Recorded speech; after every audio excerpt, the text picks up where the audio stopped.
Hi అండి. నమస్తే. తెలుగు నవలా శ్రోతలకు లక్ష్మి కథల ప్రపంచానికి స్వాగతం. లక్ష్మి గారు రచించిన మీరా అనే నవలను వింటున్నాం కదండి. ఈరోజు ఈ వీడియోలో మనం ఎపిసోడ్ 15 వినేద్దామండి. కాంతం ఇంటి నుండి బయటకు వచ్చిన ప్రకాశం గారు మతిపోయినట్టు తిరిగారు. ఆయనకి ఇంటికి వెళ్ళాలి అనిపించలేదు. తను వాళ్ళ గురించి ఎంత బాధపడ్డాడు, ఎన్ని ప్రదేశాలు వెతికాడు. కాంతం మగపిల్లాడిని కన్నదో ఆడపిల్లని కన్నదో కూడా తెలీదు. ఎక్కడుందో ఏం తిప్పలు పడుతుందో తెలియక తనంతా కుమిలిపోయాడో. కాంతానికి తెలిస్తే ఎంత బాగుండేది. అసలు తనని ఏదైనా చెప్పనిస్తేనేగా. అసలు అన్నయ్యకి ఎలా తెలిసింది? శాంతతో చెప్తూ ఉంటే విన్నాడా? డైరీ కూడా చూసుంటాడు. అంతకన్నా తెలియడానికి వాడికి అవకాశం లేదు. ఇది తెలిసే తను 2-3 సార్లు ప్రయాణం అయినప్పుడు ఆపేశాడు. అప్పుడు కాంతానికి ఉత్తరాలు రాశాడే, అవి కాంతానికి అందలేదా? ప్రకాశం గారు ఆలోచించుకుంటూ ఊరు దాటేశారు. ఒకరిద్దరు తెలిసిన వాళ్ళు పలకరించారు. ముభావంగా వాళ్ళకి సమాధానమిచ్చి వంతెనకి దిగువగా కూర్చుని నిశ్చలంగా పారే కాలువలో నీటిని తదేకంగా చూడసాగారు. అలా ఆయన చీకటి పడే వరకు అక్కడే కూర్చున్నారు. ఆయనకి అక్కడి నుంచి కదలాలని లేదసలు. శేఖరం కారు వంతెన దాటి రోడ్డు మలుపు తిరిగింది. కారు కాస్త ఎదురికి వెళ్ళి ఆగిపోయింది. మావయ్యలా ఉన్నాడే, ఇక్కడ కూర్చున్నాడేమిటి అనుకుని కారు దిగాడు శేఖరం. ప్రకాశం గారి దగ్గరికి వచ్చి భుజం మీద చేయి వేశాడు. మావయ్య, ఇక్కడ కూర్చున్నావేమిటి అని అడిగాడు.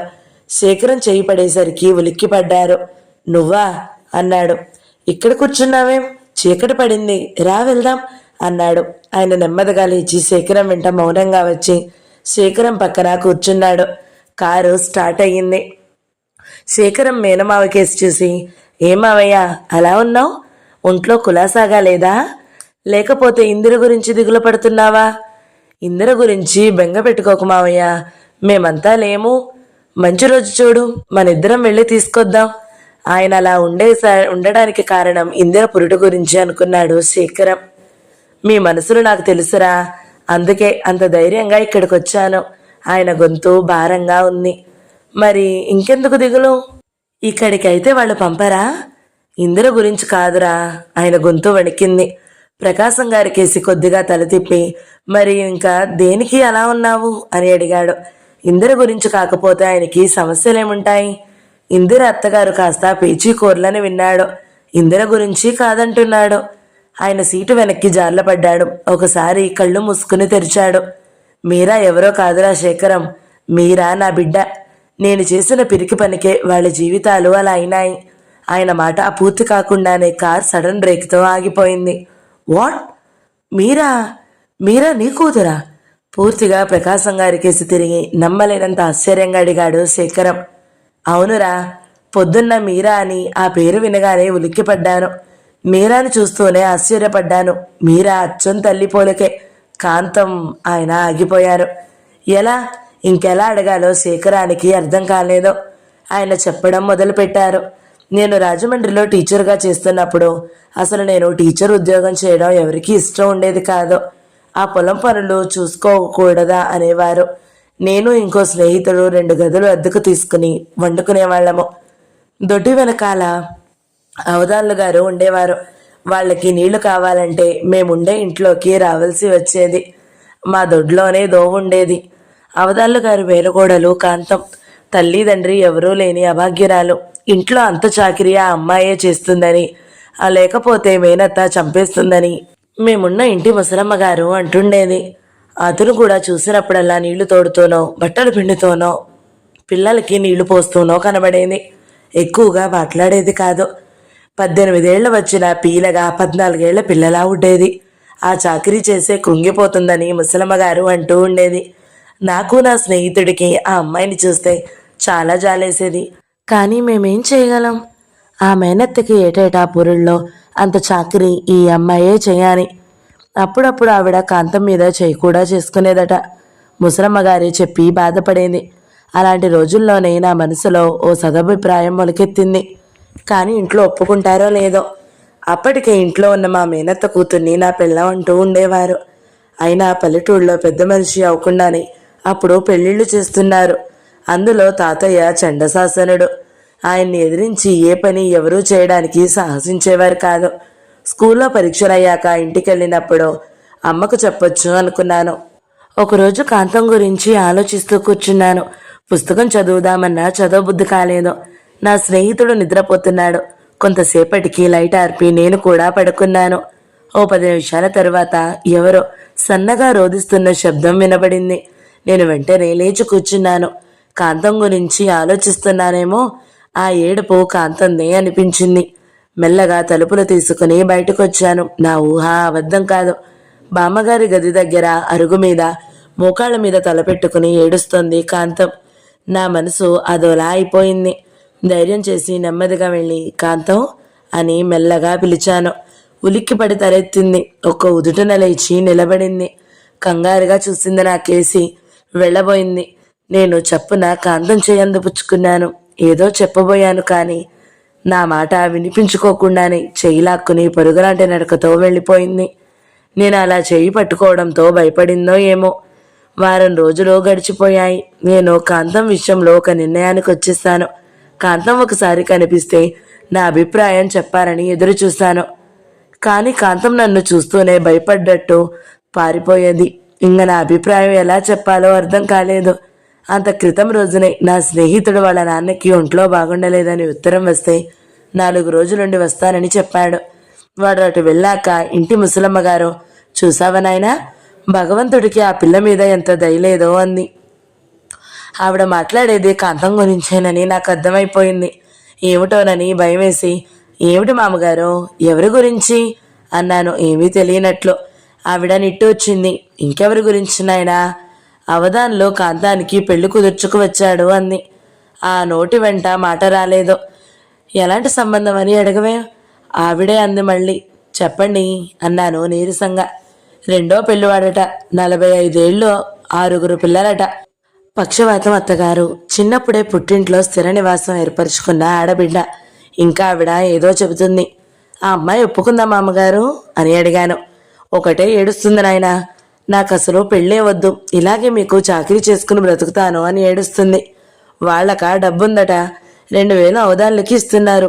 రేపే చిన్న తిరుపతి వెళ్తున్నారట నాయనా, అక్కడే పెళ్ళట. మేము ఇది మంచిది కాదని చెప్పాము.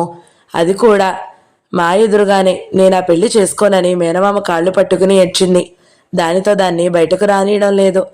3 రోజులుగా కాంతం కనిపించడం లేదు. ఇందుకా అనుకున్నాను. ఏదైనా సలహా అడగడానికి సమయానికి నా స్నేహితుడు కూడా ఊళ్ళో లేడు. నాకేం చేయడానికి పాలుపోవడం లేదు. రాత్రి 12 గంటలు దాటి ఉంటుంది. కిటికీ దగ్గరగా పడకుర్చీ వేసుకుని పడుకున్నాను. కాంతం గురించే నా ఆలోచన. కాంతాన్ని బయటకి రానియకపోవడం వల్ల నాకు కాంతంతో మాట్లాడడానికి కుదరలేదు. అయినా అన్నీ నిర్ణయించుకున్నాక నేనేం చేయగలను అనుకున్నాను. అలా ఆలోచిస్తున్న నాకు ఉన్నట్టుండి గాజులో చిరుశబ్దం అయింది. ఉలిక్కిపడి లేచి నిలబడ్డాను. కిటికీ గుండా బయటకు చూశాను. నూతి పళ్ళం మీద ఎవరో నించున్నట్లుగా కనబడింది. నా గుండెలు కొట్టుకున్నాయి. ఎవరా అని కళ్ళు చిలికించుకుని చూశాను. సందేహం లేదు, కాంతమే. నేను చప్పున శబ్దం కాకుండా నెమ్మదిగా తలుపు తెరుచుకుని బయటకొచ్చాను. కాంతం బావిగట్టు మీద ఒక కాలు వేసింది. గిలక దొంగని కుడి చేత్తో పట్టుకుంది. 2వ పాదం ఎత్తబోయింది. నేను మెరుపులా వెళ్ళి 2 చేతులతో పట్టుకున్నాను. కెవ్వున అరవబోయింది. నేను నోరు నొక్కేశాను. 2 చేతులతో ఎత్తి నా గదిలోకి తీసుకొచ్చాను. మనిషి వణికిపోతుంది. ఆ విశాలమైన కళ్ళు భయంతో ఇంకా విశాలమైనాయి. గ్లాస్తో నీళ్ళు తీసుకెళ్ళిచ్చాను, అందుకోలేదు. వాళ్ళకి చెప్తానని భయపడిందో ఏమో. మీ వాళ్ళకి చెప్పను, ముందు ఈ నీళ్లు తాగు అన్నాను. నాకేసి అలాగే చూస్తూ వణికే చేతులతో గ్లాస్ అందుకుని అన్ని నీళ్లు తాగేసింది. ఆ గ్లాసు గూట్లో పెట్టి కాంతం పక్కన కూర్చున్నాను.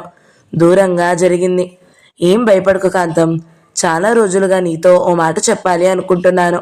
నన్ను చూస్తూనే నువ్వు భయపడినట్టు పారిపోతున్నావు అన్నాను. ఈసారి ఆ కళ్ళల్లో ఏమిటా అన్న ఆశ్చర్యం తొంగి చూసింది. ఇలాంటి పని ఎందుకు చేయబోయావు అని అడిగాను. నాకేసి భయంగా చూసింది. మీ మావయ్య నీకు పెళ్లి కుదిర్చాడటగా అని అడిగాను. కాంతం కళ్ళు నీళ్లతో నిండుకున్నాయి. అక్కడి నుంచి తప్పించుకుని వెళ్ళిపోవడానికి ప్రయత్నిస్తున్న దానిలాగా కనబడింది నాకు. నేనంటే నీకు ఇష్టమేనా అని అడిగాను. అర్థం కానట్టు చూసింది. నువ్వు ఇలాంటి పని ఎందుకు తలపెట్టావో నాకు తెలుసు. నీకిష్టమైతే నేను నిన్ను పెళ్లి చేసుకుంటాను, మీ మావయ్యతో చెప్తాను అన్నాను. మొదట నా మాటలకి తెల్లబోయినట్టు చూసినా వాళ్ళ మావయ్య పేరు ఎత్తేసరికి వణికిపోయింది. నేను ఇన్ని మాట్లాడుతున్నాను, నువ్వొక్కటి మాట్లాడవేం అన్నాను. నాకేం సమాధానం చెప్పకుండా లేచి నిలబడింది. ఎక్కడికి అన్నాను నేను లేస్తూ. ఇంట్లోకి అందే మెల్లగా. నేనంటే నీకు ఇష్టమేనా అని అడిగాను. ఇష్టమే అన్నట్టు తల ఊపింది. మీ మావయ్యతో చెప్పనా అన్నాను. వద్దు అంది. ఏం అని అడిగాను. చంపేస్తాడు అంది. నేను చెప్తాను అన్నాను. కొద్దిసేపు మౌనంగా ఉంది. ఉన్నట్టుండి నాకేసి సూటిగా చూసింది. నిజంగా నేనంటే మీకు ఇష్టమా అని అడిగింది. అంత క్రితం మాటలు రానట్టుండే కాంతం అంత సూటిగా అడిగేసరికి కొంచెం ఆశ్చర్యపడ్డాను. ఇష్టమే అన్నాను. అయితే నన్ను పెళ్లి చేసుకుంటారా అంది. చేసుకుంటాను. ఇంకా ఏదో చెప్పబోతున్నాను. మధ్యలోనే కాంతం అంది. మీరు నిజంగా నన్ను పెళ్లి చేసుకోవాలనుకుంటే నా మెళ్ళో పసుపు కొమ్ము కట్టి మా మామయ్య వాళ్ళలో కళ్ళబడకుండా ఎక్కడికైనా తీసుకుపోండి. లేదంటే నా తల్లిదండ్రుల దగ్గరికి నన్ను వెళ్ళనియండి. కాంతం ఏడ్చేసింది. రేపే తిరుపతి ప్రయాణం. వాళ్ళు మా మావయ్యకి 2,000 ఇస్తారట. ఎవరు చెప్పినా మావయ్య వినడు. దయచేసి నా దారికి అడ్డు రాకండి, మీ కాళ్ళు పట్టుకుంటాను అంటూ కాళ్ళకు చుట్టేసుకుని ఏడ్చేసింది. నా గుండె తరుక్కుపోయింది. కాంతాన్ని లేవనెత్తాను. కళ్ళు తుడిచాను. ఇంత హఠాత్తుగా ఎలా? నా మీద నమ్మకం లేదా? మీ మావయ్యతో నేను మాట్లాడతాను అన్నాను. వద్దు, ఈ పెళ్లి వద్దు అంటేనే శాంతాడుతో వాతలు పడేట్టు కొట్టాడు. మీకు నిజంగా నన్ను చేసుకోవాలని ఉంటే పసుపు కొమ్ము కట్టండి. తెల్లవారేలోగా నన్ను ఎక్కడికన్నా దాచండి. నాకు మీ చల్లని మనసే ముఖ్యం. మంచి చెడ్డలతో నాకు పని లేదు అంది. నాకు దిక్కు తోచడం లేదు. తెల్లవారిలోగా ఎక్కడ దాచను? నాకు అంత పరిచయస్తులు ఎవరూ లేరు. అదే మాట కాంతంతో అన్నాను. మీకు అభ్యంతరం లేకపోతే కొవ్వూరులో ఒక ఆవిడ ఉంది. మాకు బంధువులు కాదు, కానీ నా జీవితం ఇలా ఒడ్డున పడిందంటే ఆవిడ చాలా సంతోషిస్తుంది అంది. అలాగైతే అక్కడ ఉండు.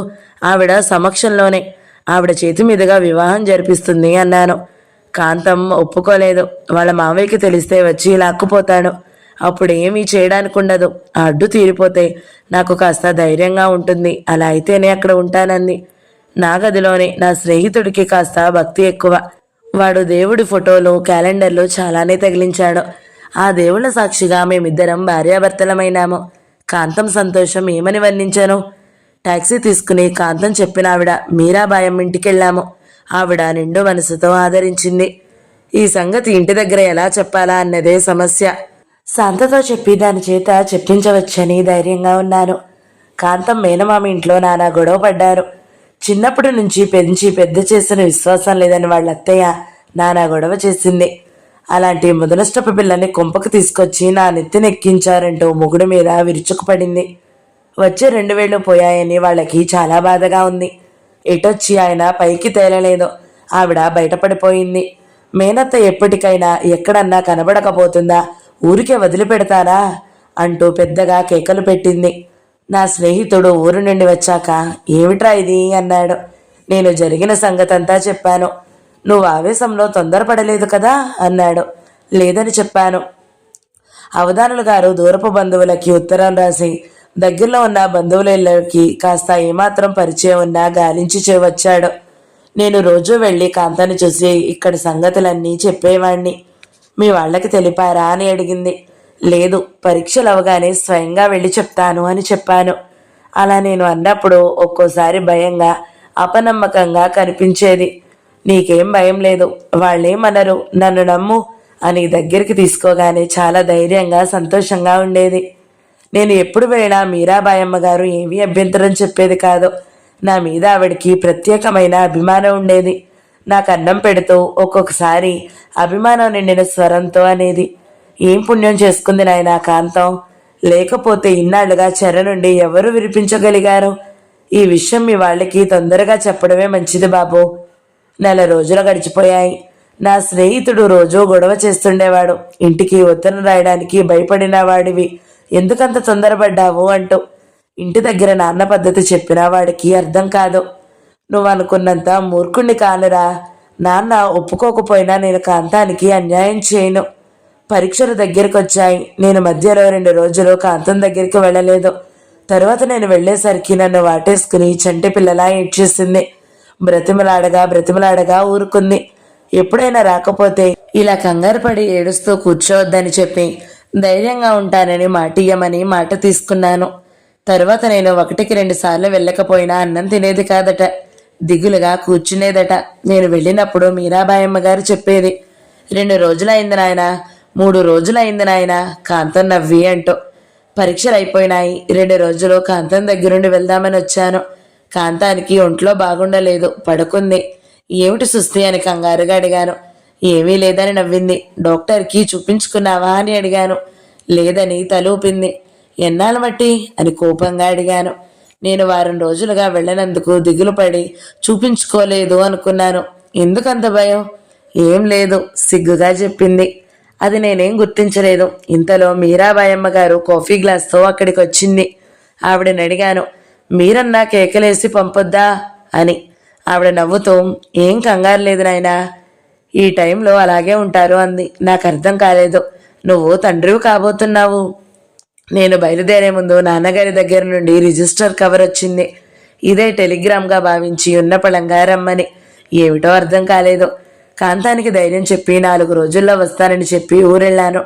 ఇంటి ముందు పెద్ద పందిరి, ఇంటి నిండా చుట్టాలు. ఇంటి ముందు పందిరి చూశాక భయం అయితే తగ్గింది. కానీ పెళ్ళెవరిది? వర్ధిని పెళ్ళా అనుకుంటూ లోపలికి అడుగు పెట్టాను. అదిగో పెళ్ళికొడుకు మాటలోనే వచ్చాడు అన్నారు 2-3. నా వెనుక ఎవరైనా ఉన్నారా అని తిరిగి చూశాను. ఎవరూ లేరు. వాళ్ళన్నది నన్ను చూస్తే. నా గుండె జల్లుమంది. వెంటనే నా నోటి వెంట మాట రాలేదు. తర్వాత తేరుకుని ధైర్యం తెచ్చుకుంటూ, ఎవరికి పెళ్ళి అన్నాను. ఇంకెవరికోయ్? నీకే సింహగర్జన. నాకా? లేకపోతే నాకా? అది వరకు నేను వర్ధనిని చేసుకోమని ఓసారి అనేసరికి నానా గొడవ అయ్యింది. అమ్మ నన్ను లోపలికి తీసుకెళ్ళింది. ఏమిటమ్మా ఇది అని అడిగాను. అమ్మ ఏదో చెప్పబోతుంటే వెనకాలే ఉన్న నాన్నగారు, నీకు వర్ధినికి ఎల్లుండే పెళ్ళి, ఇక నోరెత్తడానికి వీల్లేదు అన్నారు. నాకు ఇష్టం లేదు, ధైర్యం తెచ్చుకుంటూ అన్నాను. ఆయన అసలే బ్లడ్ ప్రెషర్ మరిచి చండశాసనుడు. గట్టిగా రెచ్చిపోయారు. అందరూ గుమిగూడారు. నన్నేమీ చెప్పనీయలేదు. నేను 1-2 సార్లు అన్న మాటలు ఆయన కేకల్లో, నా మాటలు నాకే వినబడలేదు. అత్తయ్య చావు బతుకుల్లో ఉంది. దానికి నేను మాటిచ్చాను. శుభలేఖలన్నీ అందరికీ వెళ్ళాయి. ఇప్పుడు నువ్వు కాదన్నావంటే నేను కాలువలో దూకుతాను. అలా నేను చెయ్యకపోతే మా నాన్నకి నేను పుట్టలేదు. ఏమిటా తొందర? నింపాదిగా నచ్చ చెప్పాలి గాని అంటూ నాన్నని కొందరు బంధువులు వారించబోయారు. నాన్న వినలేదు. ఆ లోకంలో ఉన్న నా తల్లిదండ్రుల మీద ప్రమాణం చేసి చెప్తున్నాను. నువ్వు కాదు అన్నావంటే నేను తక్షణం ప్రాణం తీసుకుంటాను అరిచారాయన. ఆయన అన్నంత పని చేసే మనిషే. ఆయన కోపం, పట్టుదల నేను ఎరగందేం కాదు. అమ్మ గొల్లును ఏడుస్తూ నా 2 చేతులు పట్టుకుంది. నా పసుపు కుంకుమ నిలబెట్టు నాయనా, ఇవి చేతులు కావు అంది. అమ్మా బాధగా అన్నాను. నన్ను ఎవరు ఏమీ చెప్పనీయలేదు. నాన్నగారు నన్ను మరోసారి బెదిరించి వెళ్ళిపోయారు. ఆయనకి అత్తయ్య అంటే పంచప్రాణాలు. నేను కాదన్నా, కానీ ఆయన నా గురించి రవ్వంత కూడా ఆలోచించలేదు. అసలు ఆ ధ్యాసే ఆయనకి ఎప్పుడూ లేదు. అది వరకోసారి చెప్పడం వలనే కాబోలు అన్నీ సిద్ధం చేశారు. అంత క్రితం 4 రోజుల క్రితమే సెలవు ఇయ్యగానే రమ్మని రాశారట. అది నాకు అందలేదు. నేను ఆ పూట రాకపోతే తెల్లవారి అన్నయ్య వద్దామనుకున్నాడట. నా బాధ ఎవరితో చెప్పుకోను. నీకు జ్వరంగా ఉందని మీ అమ్మ స్నాతకం అవుతుంటే వచ్చింది. ఈ 3 రోజులే కాకుండా నన్ను దొంగని కాసినట్లు కాశారు. ఎక్కడికి వెళ్ళనీయకుండా. అంతా అయిపోయింది. శాంతతో చెప్పాను. నోట మాట రాని దానిలాగా అయిపోయింది. 2 సార్లు ప్రయాణం అయితే అన్నయ్య ఆపేశాడు. కాంతానికి 4 రోజుల్లో వస్తున్నా, ఏం భయపడొద్దని ఉత్తరం రాశాను. నా అడ్రస్సు కాంతానికి ఇవ్వలేదు. మళ్ళీ ఓ రోజు ఎవరు ఆపినా ఆగకుండా మొండితనంగా బయలుదేరాను. అత్తైపోయింది. ఆవిడికి కొడుకులు లేరు. నన్ను కదలనీయలేదు. కాంతానికి ఇంట్లో మేనత్త పోయిందని, అందుకే రాలేకపోయానని, కంగారు పడొద్దని రోజు విడిచి రోజు ఉత్తరం రాసేవాణ్ణి. అసలే ఒట్టు మనిషి కాదు. నాలో మొండితనం ప్రవేశించింది. కాంతానికి ఈ విషయం తెలియనీయకుండా, కాంతానికి ఏ లోటు రాకుండా నేను చూస్తాను దృఢంగా అనుకున్నాను. నేను కొవ్వూరు వెళ్ళేసరికి చాలా ఆలస్యమైపోయింది. నేను వెళ్ళేసరికి అక్కడ ఎవరూ లేరు. ఆ పక్క వాళ్ళని అడిగితే అందరూ తలో విధంగా చెప్పారు. పెద్దవాళ్ళు 1-2 నన్ను చివాట్లు పెట్టారు. మీరా నాయనమ్మ గారు పనిచేసే స్కూల్కి వెళ్ళడిగాను. ఆవిడకి ఏలూరు బదిలీ అయిందని చెప్పారు. అక్కడా వెతికాను, ఎక్కడా కనబడలేదు. ఇంటికెళ్ళాను. అన్నయ్య నా డైరీ చూశాడో, శాంతతో చెప్తుంటే విన్నాడో, శాంతతో చెప్తుంటే విని అడ్రస్ కోసం నా పెట్టె గాలించాడో, కాంతానికి ఉత్తరం రాశాడట. ఇప్పుడు అనిపిస్తుందిరా, నేను కాంతానికి రాసిన ఉత్తరాలు కూడా అందకుండా చేశాడేమో అన్నయ్య. ప్రెసిడెంట్ కదా, మాస్టరే ఉత్తరాలు ఇచ్చేవారు. ఆయన్ని కళ్ళెర చేసి వాటిని వెళ్లకుండా చేసుంటాడు. నా ఉత్తరాలు అందితే కాంతం అలాగా అవి ఉండదు. లేకపోతే నా ఉత్తరాలన్నీ బూటకమని, తను మోసపోయిందని అన్నయ్య ఉత్తరమే ఆధారంగా చేసుకుని పారిపోయిందో. పెద్దది, అనుభవం గలది మీరాబాయమ్మ గారన్న కొన్నాళ్ళు చూడకుండా ఇద్దరూ కలిసి అలా ఎందుకు చేశారో. ప్రకాశం గారు కాంతం విసురుగొట్టిన ఉత్తరం శేఖరానికి ఇచ్చాడు చదవమని. శేఖరం చదివాడు. ఒకవేళ మావయ్య రాసిన ఉత్తరాలు అందినా ఇలాంటి ఉత్తరం అందగానే ఎంత గుండె నిబ్బరం గల ఆడదాని గుండె అయినా తట్టుకోవడం కష్టమే అనిపించింది శేఖరానికి. నన్ను కాంతం క్షమించలేదు శేఖరం. మీరా జీవితం ఎవరో నాశనం చేశారు. శేఖరం ఇంకా కాంతం నన్ను ఎలా క్షమిస్తుంది? శేఖరం రెండు చేతులు పట్టుకుని చంటి పిల్లాడిలా విలపించసాగాడు. శేఖరం కొన్ని క్షణాలు ఏమీ మాట్లాడలేకపోయాడు. ఆయన కేసి చూడలేని వాడిలాగా చూపులు మరల్చుకున్నాడు. ఆయన భారమైన గొంతుకుతో మళ్ళీ ఇలా అన్నాడు. నేను కాంతానికి అన్యాయం చేయాలని కలలో కూడా తలవలేదు శేఖరం. ఇంటి దగ్గర చెప్పే పెళ్లి చేసుకోవాలి అనుకున్నాను. కానీ కాంతం భయపడింది. నేను ఇంటికి వెళ్ళేటప్పటికి ప్రమాదం అలా ఎదురవుతుందని నేను కలలో కూడా ఊహించలేదు. అయినా కాంతానికి అన్యాయం చేయాలి అనుకోలేదు. కాంతం భయపడి పారిపోకపోతే వర్ధనికి అన్యాయం జరిగేదేమో. కానీ మీరా అని ఏ దుర్మార్గుడు అన్యాయం చేశాడో. నా గురించి వాళ్ళ జీవితాలు అలా చితికిపోయినాయి. ఇంకా నన్ను కాంతం ఎలా క్షమిస్తుందిరా శేఖరం? ప్రకాశం గారి మాటలతో శేఖరం ముఖం ఎర్రగా గీసిన కందలా అయింది. నువ్వేం బాధపడకు మావయ్య, అన్నీ అవే సర్దుకుంటాయి. ఆవిడ నిన్ను అర్థం చేసుకుని నిన్ను తప్పకుండా క్షమిస్తారు మావయ్య. క్షణమాగి అన్నాడు మళ్ళీ. ఇన్నాళ్ళు నీ గురించి అందరూ రకరకాల వ్యాఖ్యానాలు చేయడం నేను విన్నాను. కానీ నీ గుండెల్లో ఇన్ని అగ్నిపర్వతాలు బద్దలవుతున్నాయని ఎవరికీ తెలియదు. నిన్ను, నీ బాధని, ఆవేదనని నేను అర్థం చేసుకున్నాను మావయ్య. అన్నీ అవే సర్దుకుంటాయి. నాకు ఆ నమ్మకం ఉంది. అతని గొంతు భారంగా పలికింది. తల్లి క్షమించినా మీరా క్షమిస్తుందా?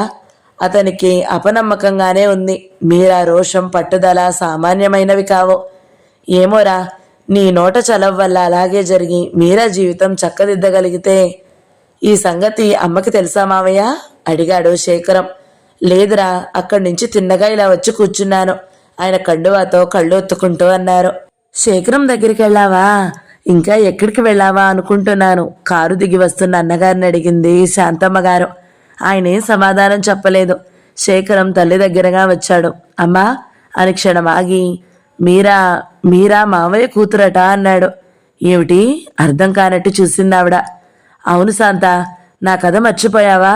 మీరా నా కూతురు. మీరా పుట్టకు కూడా ఎలాంటిదో అన్నావు పొద్దున్న గుర్తుందా? నా పిరికితనమే వాళ్ళిలా అవస్థలు పడడానికి కారణం. ఆయన కళ్ళల్లో నీళ్లు తిరిగాయి. శాంతమ్మ అన్నగారి దగ్గరగా వచ్చింది. ఆయన భుజం మీద చేయి వేస్తూ, నిజమా? ఆవిడను కలుసుకున్నావా? నమ్మలేనంత ఆశ్చర్యంగా అందావిడ. కాంతాన్ని తలుచుకుని అన్నగారు ఎంత కుమిలిపోయింది ఆవిడికి తెలియందేమీ కాదు. కలిశాను. నన్ను బయటకు గెంటింది. నన్నెలా క్షమిస్తుంది శాంత? మీరాకి నువ్వన్నట్టు కొడుకున్నాడు. దాని జీవితం నాశనమైంది శాంత. అక్కడే ఉన్న కుర్చీలో కూలబడి ఆయాసంగా వెనక్కి జారబడ్డారు ప్రకాశం గారు. నువ్వేం బాధపడకురా, నేను వచ్చి చెప్తాను, అన్నీ చెప్తాను. ఆవిడ అర్థం చేసుకోకపోదు. ఇన్ని కష్టాలు పడిన మనిషి అయ్యే. ఎవరికైనా ఆవేశం వస్తుంది. పోనీలే, ఎన్నాళ్ళు అన్వేషించావు? ఇన్నాళ్ళు ఇంత విచారిస్తూ జీవించావు. దేవుడు కరుణామయుడు. ఆవిడికి నాకు ఈ వయసులో కాస్త మనశ్శాంతి చేకూర్చాలని ఇలా ఒక చోట చేర్చాడు. ఓదారుస్తున్నట్టుగా అంది. కాస్త దూరంగా నిలబడి వాళ్ళ మాటలు మౌనంగా వింటూ నిలబడ్డాడు శేఖరం. ప్రకాశం గారు భోజనానికి రమ్మంటే రానన్నారు. నాకు ఒక్క ముద్ద కూడా ఎక్కదమ్మా. వద్దు, నన్ను పూట బలవంతం చేయకు అన్నారు. శాంతమ్మ గారు ఎంతసేపో బ్రతిమలాడింది. శేఖరానికి కూడా చెయ్యాలని లేకపోయినా అలాగైనా నాకు వద్దమ్మా అన్నాడు. మేనల్లుడు తన గురించే మానేస్తాడని ఆయన వచ్చారు. ఆయన పడుతున్న బాధకు రెట్టింపు బాధ శేఖరాన్ని మతిపోయేలాగా చేస్తుంది. ఎటొచ్చి ఆయన పైకి చెప్పుకుని ఏడ్చాడు. తనలో తానే బాధపడుతున్నాడు. అతని దీర్ఘశ్వాస నిట్టూర్పుగా వెలువడింది. అరుణ దగ్గర నుండి ఆ పూటే ఉత్తరం వచ్చింది. ఆ ఉత్తరం అంతా మీరా గురించే. మీరాకి కూడా శేఖరం అడ్రస్కే కవర్ రాసింది. అది మీరాకి ఇమ్మని అన్నగారికి రాసింది. మీరా మంచి అమ్మాయి. నీకు మీరా అంటే అది వరకుండే కోపం లేదని తెలుస్తూనే ఉంది. కానీ మీరాకి నీ మీద కోపం పోనట్లుగా ఉంది. అందుకే నేను సాహసించి ఈ విషయం అక్కడ నీతో అనలేకపోయాను. హైదరాబాద్లో మీరా అంటే నీకు బొత్తిగా పడిన రోజుల్లో మీరా నువ్వంటే కోపం లేనట్టే ఉండేది. ఒకవేళ మీరా అక్కడికి వచ్చాక ఆమెను నువ్వేమన్నా అన్నావా? లేకపోతే అది వరకు నువ్వు ఎంత నిర్లక్ష్యంగా ఉన్నా పట్టించుకోనామే. ఇప్పుడు నువ్వు అభిమానం చూపిస్తున్నా అలా ఎందుకుంటుందో నాకు అర్థం కావడం లేదు. నువ్వు అసలు విషయం రాసి నీ అభిప్రాయం రాస్తే నేను ఆమెకి రాస్తాను. అస్తమాను తల్లి అలా ఏడుస్తుంటే మీరాకి ఏమిటో అర్థం కాలేదు. తన మీద కోపమా అంటే అది అనిపించలేదు. రాత్రి తన దగ్గర కూర్చుని తను అన్నం తినే వరకు ఊరుకోలేదు. ఎప్పుడు ఇద్దరూ చెరో గదిలో పడుకోవడం అలవాటు.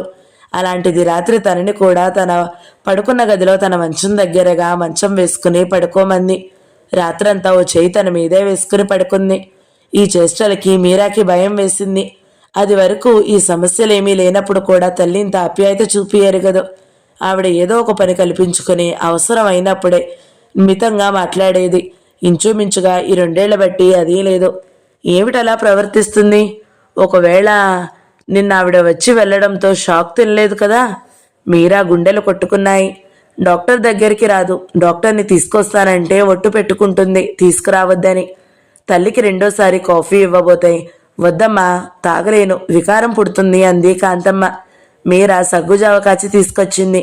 ఇది తాగు, కాస్త పుష్టిగా ఉంటుంది అని అంది. కాంతమ్మ కాస్త తీసుకుని ఇంకా వద్దని పక్కన పెట్టేసింది. విజయ్ మీరాని పని చేసుకోనియకుండా అడ్డం పడుతుంటే వాడిని పిలిచి పక్కలో కూర్చోబెట్టుకుంది. తల్లి చేసే ప్రతి పని మీరాకి ఆశ్చర్యాన్ని కలిగించి భయపెడుతున్నాయి. అది వరకు వాడు అలా పనికి అడ్డు వస్తే నువ్వెళ్ళు, నేను చేసుకుంటాను అనేది. అలా అనడంలో రవ్వంత అభిమానం కానీ ఆప్యాయత కానీ ధ్వనించేది కాదు. వంట తర్వాత చేసుకోవచ్చు, ముందు డాక్టర్ దగ్గరికి వెళ్ళి రావాలి అనుకుంది మీరా. తల్లికి టెంపరేచర్ చూసింది. ఏం లేదు, ఒళ్ళు కూడా మామూలుగానే ఉంది. అమ్మా, తలుపేసుకో, డాక్టర్ దగ్గరికి వెళ్ళొస్తాను అంది తల్లితో. నాకేం లేదమ్మా, వెళ్ళక్కర్లేదు అంది. అది వరకు మళ్ళీ విసుక్కోలేదు. తల్లి మాట ఆమె లెక్క చేయలేదు. హఠాత్తుగా తల్లి అంత ఇదిగా మారిపోవడం ఆమెకి భయం కలగజేసింది. క్రితం రోజు అలా ఆవేశం తెచ్చుకుని కొట్టడం, తను గోడకేసుకుని తల బాదుకుని సాయంత్రం వరకు ఏడ్చిన మనిషి తను హాస్పిటల్కి వెళ్ళి వచ్చేలోగా ఇంత మార్పా? మీరాకి భయంగానే ఉంది. మరి మీరా వీధి తలుపులు తీసింది. అప్పుడే శాంతమ్మ గారు పై మెట్టు పైన కాలు పెడుతుంది. ఆమెను చూసి మీరా తెల్లబోయింది. క్రితం రోజు హాస్పిటల్కి వెళుతూ తను చూసి అన్న మాటలు గుర్తుకొచ్చాయి. తను తప్పించుకోవడానికి అంది, హాస్పిటల్ నుండి వస్తే అటు వస్తాను, లేకపోతే రేపొస్తాను అని. ఆవిడ అన్నంత పని చేసింది అనుకుంది మీరా.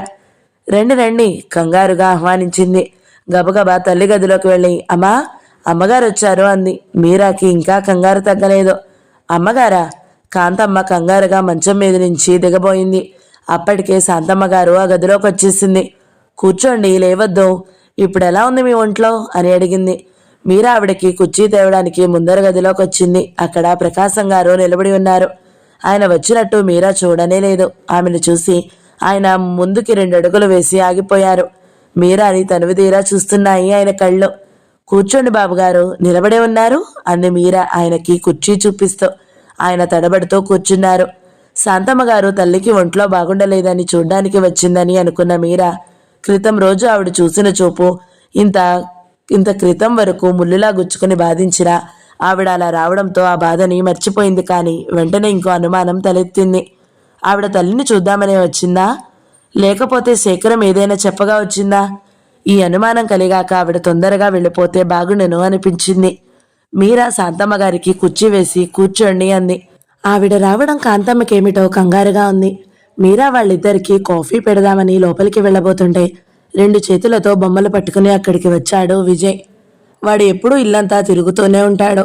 ఎవరిదైనా కొత్త గొంతు వినిపిస్తే పెద్ద పని ఉన్నవాడిలాగా వచ్చి నిలబడతాడు. విజయ్ రావడంతో కాంతమ్మ ముఖం దించుకుంది.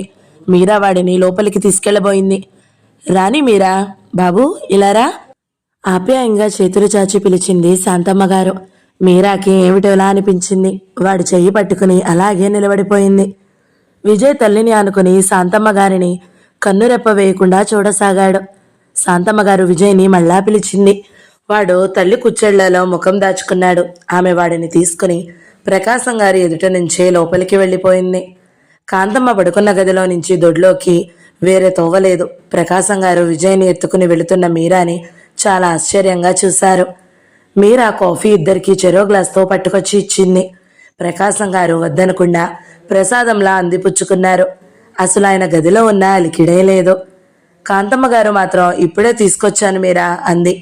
పర్వాలేదు తీసుకోండి అందామె. మీరు మా ఇంటికి ఎందుకు వస్తారమ్మా? తీసుకోండి. మీ గురించి అరుణ గురించి అమ్మాయి అస్తమాను చెబుతుంది అంది కాంతమ్మ. కాంతమ్మకి ఇంకా కంగారు తగ్గలేదు. ఎందుకు రాను? మీరా రమ్మంటే వస్తూనే ఉంటాను. కాఫీ గ్లాసు అందుకుంటూ నవ్వుతూ అంది శాంతమ్మ గారు. ఎంత మాట! ఆవిడ అలా ఎందుకందో అర్థం కాక అంది కాంతమ్మ. మీరాకి ఆవిడ ఊరికే తల్లిని చూడ్డానికి రాలేదు అనిపించింది. మీరా కాసేపు అక్కడ నిలబడి ఖాళీ చేసిన కాఫీ గ్లాస్ తీసుకుని అవతలకు వచ్చేసింది. ఆమె అక్కడున్నంతసేపు కాంతమ్మ ఆరోగ్యం గురించే మాట్లాడసాగింది శాంతమ్మ గారు. సంభాషణ ఎలా మొదలు పెట్టాలో శాంతమ్మ గారికి అర్థం కాలేదు. కాసేపు నిశ్శబ్దంగా ఉండిపోయింది. తరువాత శాంతమ్మ గారు గొంతు సవరించుకుని కాంతమ్మ చెయ్యి మీద చెయ్యి వేస్తూ అంది. మీరేమీ అనుకోకపోతే మిమ్మల్ని మాట అడగాలని వచ్చాను. కాంతమ్మకి ఆవిడ మాటలు అర్థం కాలేదు. ఆవిడకేసి అయోమయంగా చూసింది. ఒక విధంగా మా అన్నయ్య తరపున మిమ్మల్ని క్షమించమని అడగడానికి వచ్చాను. కాంతమ్మ నిలువు గుడ్లేసుకున్న దానిలాగా చూడసాగింది. ముందు గదిలో కుర్చీలో కూర్చున్న ప్రకాశం గారు లేచి నిలబడ్డారు. మొదట ఎలా మొదలెడితే బాగుంటుందా అని తికమక పడిన శాంతమ్మ గారు ఇప్పుడు ఆలస్యం అమృతం విషం అనుకుంది. ప్రకాశం మా అన్నయ్యనమ్మా. అప్పుడు జరిగిన సంగతులు మీకేమీ తెలియవు. నేను అన్నీ చెప్పడానికే. కాంతమ్మ దోసిట్లో ముఖం దాచుకుని ఏడవసాగింది. మీరలా బాధపడకూడదు ఇంకా ఏదో అనబోయింది శాంతమ్మ గారు. కాంతమ్మ ఏడుస్తున్నదల్లా మంచంలో పక్కకి పడిపోయింది. శాంతమ్మ గారికి భయమేసింది. తల్లి ఏడుపు విని మీరా గబగబా వచ్చింది. ప్రకాశం గారు కంగారుగా వచ్చి గుమ్మం దగ్గరే ఆగిపోయారు. పావుగంటకి కాంతమ్మ తేరుకుంది గాని లేవలేదు. అలాగే పడుకుంది. ఆవిడేం అడిగిందో తల్లి ఎందుకు ఏడ్చిందో మీరాకి అర్థం కాలేదు. మౌనంగా ఉండిపోయింది. మీరా, అమ్మగారికి వేడివేడిగా ఏదైనా తీసుకురా అంది శాంతమ్మ గారు. మీరా లోపలికెళ్ళింది. శాంతమ్మ గారు కాంతమ్మ పక్కలో కూర్చుని మీరు కొంచెం స్థిమితపడి వినండి. మీరన్నీ తెలుసుకోకుండా ఆ వేళ ఆవేశపడొద్దు. మీ ఆవేదన, మీరు ఎదుర్కొన్న ఇక్కట్లు అంతా ఊహించలేకపోము. అన్నీ వివరంగా విని అప్పుడు మీ ఇష్టం. మీరా కాఫీ తీసుకొచ్చింది. కాంతమ్మ లేవనే లేదు. తనేం తాగనంది. శాంతమ్మ గారు ఊరుకోలేదు. మీరా చేతిలో గ్లాస్ అందుకుంది. నా చేత్తో ఇచ్చింది తాగండి, ఎంత రుచిగా ఉంటుందో అంటూ కాంతమ్మని లేపి కూర్చోబెట్టింది. ఇక తప్పనిసరిగా కాంతమ్మ కాఫీ అందుకుని 2 గుక్కలు తాగి కూతురికి ఇచ్చేసింది. అన్నగారిని ఇంటికి పంపేసి శాంతమ్మ గారు చాలాసేపు ఉంది. మొదటి నుంచి ప్రకాశం గారు పరీక్షలు అవగానే కాంతమ్మతో చెప్పి సొంత ఊరుకొచ్చిన క్షణం నుంచి జరిగిందంతా కాంతమ్మకి చెప్పింది. వాళ్ల కోసం అంతా వెతికాడో, ఎంతమంది చేత ఎన్ని అవహేళనలకి గురి అయ్యాడో, అతని పిల్లలు తల్లి లేక తండ్రి ఉండి కూడా ఆదరణ లేక ఎలా తయారయ్యారో కళ్ళకి కట్టినట్టుగా చెప్పింది. అన్నీ చెప్పి అయితే అన్నయ్య రాసిన ఉత్తరం ఒక్కటి అందలేదా అని అడిగింది. కాంతమ్మ అందలేదన్నట్టు తల అడ్డంగా ఊపింది. యువతల గదిలో నిశ్చేష్టులా నిలబడిన మీరాకి అన్నీ వినబడుతూనే ఉన్నాయి. ఆవిడంత రహస్యంగా మాట్లాడడం లేదు. ఏమా, ఇప్పుడు చెప్పు, అన్నయ్య నిన్ను మోసం చేశాడంటావా? ఇన్నాళ్ళు నువ్వు ఇన్ని తిప్పలు పడ్డావు, ఎన్నో అవమానాలు వహించి ఉంటావు, ఎన్నో అభాండాలని భరించి ఉంటావు. కాదనను, సుఖం అందరిది ఒకటి కాదు, కానీ కష్టం అందరిది ఒకటేనమ్మా. చొరవ తీసుకుని ఇన్ని చెప్పాను. నాకు తోడబుట్టిన అక్క చెల్లెళ్ళు లేరు. నిన్ను కలవడం ఇదే ప్రథమం. అయినా చనువు తీసుకుని సాహసించి అడుగుతున్నాను. జరిగిందంతా పీడకలలా మర్చిపో. మీరాకి చాలా ఆవేశం వచ్చింది. ఆవిడని 4 దులిపేయాలని అనిపించింది. 22 సంవత్సరాలు వదిలేసి ఇప్పుడొస్తే క్షమించేయాలా? ఇన్నాళ్ళు బ్రతికిన వాళ్ళు ఇప్పుడు వాళ్ళు అండలేకపోతే చచ్చిపోతారా? చిచ్చి. మీరా ఆవిడ మాటలు వినలేక దొడ్లోకి వెళ్ళిపోయింది. ఇంకా శాంతమ్మ గారు అర్ధగంట ఉంది. తర్వాత మళ్ళా సాయంత్రం వస్తాను, అప్పుడు తప్పకుండా నాతో రావాలి అంది. దీనికి కాంతమ్మ మాట్లాడలేదు. ఆవిడకి కాస్త ఆలోచించుకోవడానికి వ్యవధి అవసరం అనిపించింది. అందుకే శాంతమ్మ గారు ఇప్పుడు వెళ్తే సాయంత్రం వచ్చి అడగొచ్చు, అప్పుడు తనని రమ్మని అడగొచ్చు అని అనుకుంది. తరువాత శాంతమ్మ గారు మీరా అంటూ మీరా దగ్గరకు వచ్చింది. వసార గుమ్మాన్ని ఆనుకుని చలనం లేనట్టు నిలబడింది మీరా. మీరా భుజం మీద చేయి వేస్తూ ఆప్యాయంగా పిలిచింది. మీరా బలవంతంగా తలెత్తింది. ఆవేశాన్ని రోషాన్ని అదిమి పెట్టినట్లు బిగించిన పెదవులు ఎర్రగాయన ముఖం చెబుతూనే ఉన్నాయి. అంతా విన్నావుగా మీరా, మళ్ళీ సాయంత్రం వస్తాను. నువ్వు ఒక్కరోజు రాకపోతే నాకు తోచదు. ఈ విషయం వరుణకు తెలిస్తే పరిగెత్తుకుని వస్తుంది. చాలా సంతోషంగా అంటుంది ఆవిడ. మీరా మాట్లాడలేదు. వస్తా మీరా, సాయంత్రం వస్తా అని అక్కడ తనని వింతగా చూస్తున్న విజయ్ బొగ్గపుండికి వెళ్ళిపోయింది. మీరా మర్యాద కన్నా గుమ్మం వరకు వెళ్ళలేదు. చాలాసేపు అక్కడే అలాగే నిలబడిపోయింది. విజయ్కి ఆకలేసి ఏడుస్తుంటే అప్పుడు బియ్యం కడిగి కుంపటి అంటించి పడేసింది. వాడికి కాసిన పాలు కాసిచ్చి అక్కడే కూర్చుంది. ఏ కళనున్నాడో విజయ్ ఏడవకుండా ఊరుకున్నాడు. లేకపోతే అన్నం వేళ్లకి అమృతం ఇచ్చినా కన్నెత్తి చూడడు. 2 రోజులు గడిచిపోయినాయి. ఫ్యాక్టరీ చూసే నెపంతో అక్కడికి వెళ్ళి శేఖరాన్ని అడిగింది జ్యోతి. మీరాకి కొడుకు ఉన్నట్లు మీకు తెలుసా? తెలుసు అన్నాడు మామూలుగా శేఖరం. మీకు కొడుకున్నాడని చెప్పారు. నాకు చాలా ఆశ్చర్యంగా అనిపిస్తుంది. మరి మీ భార్య ఎక్కడా కనబడదే? నామోషీనా? ఊరగా చూస్తూ వెటకారంగా అడిగింది. ఇందులో పెద్ద అంతగా ఆశ్చర్యపడవలసిందేముంది? మీ భార్యను చూడాలని నాకు చాలా కోరికగా ఉంది. ఒకసారి చూపించండి. శేఖరాన్ని అనుకునేంత దగ్గరగా జరుగుతూ అంది. జ్యోతి నుండి కొంచెం దూరంగా జరుగుతూ, మీ కోరిక ఇప్పుడు తీరదు. ఆవిడ అలిగి పుట్టింటికి వెళ్ళింది అన్నాడు. అయితే మీ ఇద్దరికీ పడదా? కళ్ళు చక్రాల్లాగా తిప్పుతూ అడిగింది. క్షణం పడదు నవ్వాడు. అక్కడికి రెడ్డి రావడంతో జ్యోతి ఇంకేమీ అనలేదు. తరువాత శేఖరం కారులో జ్యోతి ఇంటికొచ్చింది. జ్యోతి ఏమడిగినా చాలా సహనంగా జవాబులిచ్చాడు శేఖరం. ఇన్నాళ్లకి మావయ్య ఆవిడ ఎన్నో సంవత్సరాలు బాధలు అనుభవించిన ఈనాడు ఇలా కలిశారంటే దానికి జ్యోతే కారణం. ఆ రోజు జ్యోతి తన మీద కసితో ఇంటికి తీసుకెళ్లడం, అక్కడ మీరా ఉండడం, అలా అలా గొడవలు జరగడం, ఇప్పుడు మావయ్య రావడం ఎంత చిత్రంగా జరిగిపోయాయి అనుకున్నాడు. వాళ్ళ ఇంటికి వచ్చేసరికి కోటేశ్వరరావు, సరోజినీదేవి ఉన్నారు. కాంతమ్మ, మీరా ఎవరో శాంతమ్మ గారు చెప్పేసరికి వాళ్ళు ముఖాలు ముడుచుకుపోయాయి. అయినా సరోజినీదేవి ధైర్యం తెచ్చుకుంది. ఎంత మేనకోడలైనా పెళ్లి కాకుండా తల్లి అయిన పిల్లని తన కొడుక్కి ఎలా చేసుకుంటుంది అనుకుంది. ఇంటికొచ్చిన వాళ్ళని మర్యాద చేసి పంపింది శాంతమ్మ గారు. పెళ్లి విషయం వాడిష్టం, నాదేం లేదు అంది. శేఖరం మౌనంగా ఉండిపోయాడు. మీరా ఎపిసోడ్ 15 సమాప్తం. ఈ వీడియో మీకు నచ్చినట్లయితే లైక్ చేయండి, షేర్ చేయండి, మంచి కమెంట్ పెట్టండి. ఎవరైనా మొదటిసారి మన ఛానల్ని చూస్తున్నట్లయితే సబ్స్క్రైబ్ చేసుకోండి. Thank you so much for watching. నమస్తే.